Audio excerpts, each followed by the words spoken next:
আসসালামু আলাইকুম। তো দেখতেছেন আজকে হচ্ছে মঙ্গলবার। আজকে একজনের কাজ করব বশীকরণ। তার জন্য করে শ্মশান থেকে আমি কাপড়টা নিয়ে আসছি। এটা হচ্ছে শ্মশানের কাপড়। এটা হচ্ছে শ্মশানের কাপড়। এটা নিয়ে আসছিলাম, নিয়ে এসে এখানে 4টা কাটলাম, কেবলে 4টা তাবিজ বানাবো। এই যে 1টা 2টা 3টা 4টা। এখানে তাবিজ তুবিজ তো কিছু না, শুধুমাত্র এখানে ছবি অঙ্কন করব, মেয়ের ছবি ছেলের ছবি, এতটুকুই। কোনো তাবিজ নাই, খালি ছবিটা অঙ্কন করব। ছবিটা অঙ্কন করে নামগুলা দিয়ে দিব, দিয়া এই তাবিজটা হচ্ছে নিয়ে পুঁততে হবে কবরে। আসলে কবরে যে পুঁতবো, কবরে পুঁতার অনেক ভাগযোগ আছে ভাই। শুধু শুধু তো সবাই তাবিজ তুবিজ তো সবাই পুঁতে, কিন্তু পুঁতে দেখেন তো কাজ করতে পারেন কি নাই। কবরে পুঁতার অনেক নিয়ম আছে, যে নিয়মগুলা না জানলে পারে আপনি কবরে তাবিজ পুঁতলে জীবনও কাজ করবে না, জীবনও কাজ হবেও না। এই যে আমি এখানে শ্মশান থেকে নিয়ে আসছি, নিয়ে এসে এটা শ্মশানের, আবার ওই দাফনের যে কাপড় তা না, এটা শ্মশানেরই। কোনো ব্যক্তি মারা গেলে দেখবেন যে ওকে তো যদি পুড়ে ফেলায় তো পুরলো, আর যদি না পুড়ে ওখানে দাফন করে দিবে। হ্যাঁ, ওই পুরাটার ওখানে দেখবেন যে ওই 4টা খুঁটি গেড়ে 4 কোনায় 4টা, ওই যে দেখেন এগুলো কিন্তু ওই যে পেজ গিটি আছে, এই যে পেজ গিটি আছে, এই যে দেখছেন, এগুলোতে 4 কোনায় 4টা বাইন্দা ওখানে তাবু দিয়ে দেয়। ওই তাবুটাকে আপনাকে আনতে হবে, কিন্তু এটা আনারও সিস্টেম আছে। সবগুলো আনলে পরে হবে না।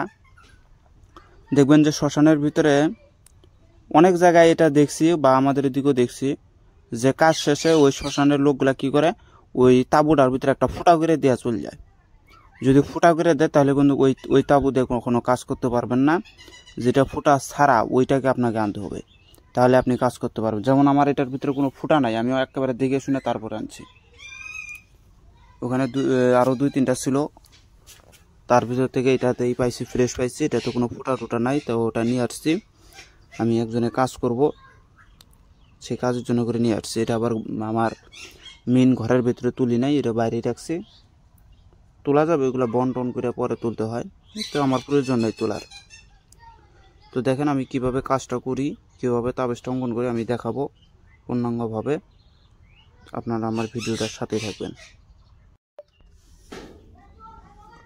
আসসালামু আলাইকুম। তো দেখেন, এটা হচ্ছে কাজের শেষ দিন আজকে আমার, এটার এই কাজের শেষ দিন। এই যে কাজটা কিভাবে করতে হয় দেখেন, আমি ওই শ্মশানের দিয়ে কয়টা বানাইছি। এই যে এখানে দেখেন, এই যে আমি কিন্তু মেশকো জাফরান দিয়ে লিখছি, দেখেন লেখাগুলো কিন্তু বোঝা যায় না। সেজন্য করে আপনারা কলমের কালি ব্যবহার করবেন। এই যে আমি আপনাদেরকে করে দেখাইতেছি, দেখেন কলমের কালি ব্যবহার করবেন। এগুলো আতর লাগাই দিবেন, খুশবু লাগাই দিবেন, আগরবাতির ধোঁয়া দিবেন, দিয়া এই যে এরকম পলকটায় নেবেন, এই যে এরকম।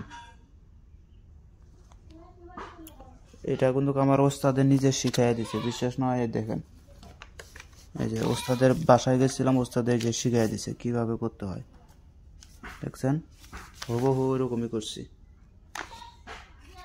দেখেন এইভাবে কাজ করতে হয়।